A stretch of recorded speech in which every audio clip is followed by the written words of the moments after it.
You have to start paying and playing at a very young age. The travel, the hotels, it's a fortune. Do you have any idea, like, how much does that cost for the average family?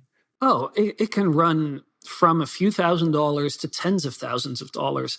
And, most of the national team players who aren't from the upper middle class, and ironically, some of our stars weren't. Landon Donovan certainly wasn't. Clint Dempsey wasn't.